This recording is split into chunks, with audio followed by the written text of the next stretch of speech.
Recycling paper, कागज की recycling. अपने आसपास देखिए,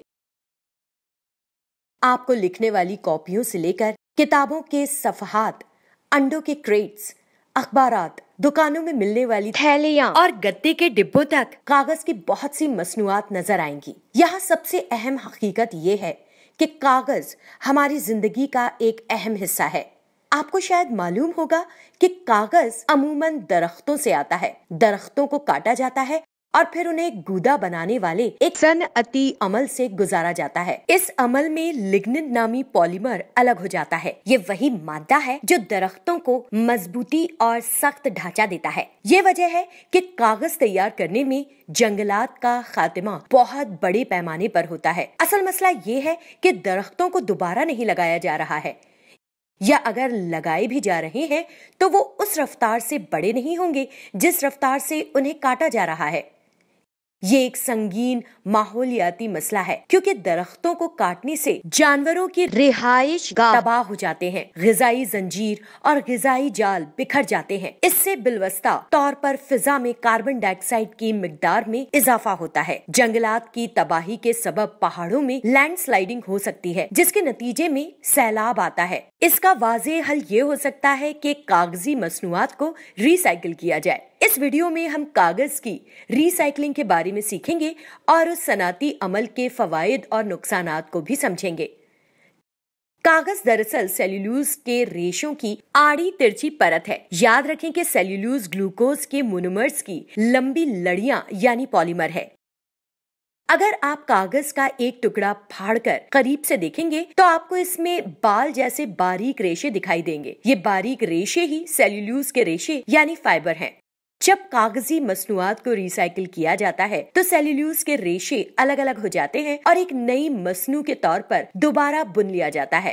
कुछ ममालिक में कागज की इंतहाई हौसला अफजाई की जाती है और रद्दी कागज के लिए खास किस्म के कूड़ेदान रखे जाते हैं। इसके बाद कागज के कचरे को इकट्ठा किया जाता है और फिर उन्हें उनकी खुसूसियात की बुनियाद पर अलग किया जाता है। कागज के सफ़हात को दूसरे सफ़हात के साथ और गट्टे के डिब्बों को दूसरे डिब्बों के साथ रिसाइकिल किया जाता है। अब इससे पहले कि कागज को रिसाइकिल किया जाए, उनमें मौजूद हर किस्म की स्याही को खत्म करना पड़ता है। इस अमल को डी इंकिंग कहते हैं।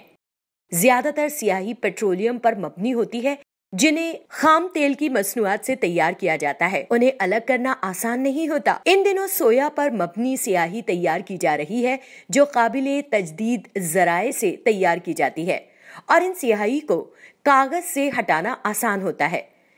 कागज पर लगे स्टेपल और पेपर क्लिप्स को मकनातीस की मदद से अलग किया जाता है और गोंद धोने से निकल जाता है। महलूल की सफेदी को बढ़ाने के लिए बाज औकात उसमें ब्लीच भी शामिल की जाती है और उससे तैयार करदा कागजी मसनूआत मजीद चमकदार बन जाती है। महलूल में मौजूद सेल्यूलोज रेशों में नया गूदा शामिल किया जाता है और फिर उस मुरक्कब को एक पट्टी में फैलाकर लपेट दिया जाता है ताकि कागज की नई शीट तैयार हो जाए। इस मरहले में महलूल में मौजूद इजाफी पानी हवा में खुश्क होने से पहले ही अलग हो जाता है। कागज की रिसाइकलिंग का सबसे बड़ा नुक्स ये है कि इसे सिर्फ चंद मर्तबा ही दोहराया जा सकता है। रिसाइकिल शुदा कागज आमतौर पर किचन में इस्तेमाल होने वाले कागजी नैपकिन, टॉयलेट पेपर और पैकेजिंग मटेरियल बनाने के लिए इस्तेमाल किया जाता है। हर बार जब किसी कागजी मसनूआत को रिसाइकिल किया जाता है तो उसमें मौजूद सेल्यूलोज रेशे छोटे हो जाते हैं। इस तरह तैयार करदा कागज पहले के मुकाबले में थोड़ा कम मुफीद हो जाता है, हालांकि उसे किसी भी दूसरे काम में इस्तेमाल किया जा सकता है। क्या आपको याद है सेल्यूलोज क्या है? इशारा, ये एक एंजाइम है। वीडियो रोक कर सोचें और याद आ जाए तो दोबारा शुरू करें। सेल्यूलेज एक एंजाइम है जो सेल्यूलोज बनाने वाली ग्लूकोज की जंजीर को तोड़ देता है। फिलहाल सेल्यूलेज का सनाती इस्तेमाल सेल्यूलोज को ग्लूकोज में तोड़ने में किया जाता है। इस तरह मिलने वाले ग्लूकोज को इथेनॉल में तब्दील करने के लिए उसे कुछ खास बैक्टीरिया की मदद से फर्मेंट किया जाता है। इस इथेनॉल को हयातियाती ईंधन के तौर पर इस्तेमाल किया जा सकता है। खुलासा ये कि कागजी मसनूआत की रिसाइकलिंग जंगलात की तबाही को रोकने में और तवानाई की खपत को कम करने में मददगार साबित हो सकती है। अगरचे कागज को सिर्फ कुछ बार ही रिसाइकिल किया जा सकता है, लेकिन सेल्यूलोज रेशों को ग्लूकोज मोनोमर्स में तोड़ा जा सकता है, जो इसके बाद माहौल दोस्ताना एप्लीकेशंस के लिए भी इस्तेमाल किया जा सकता है।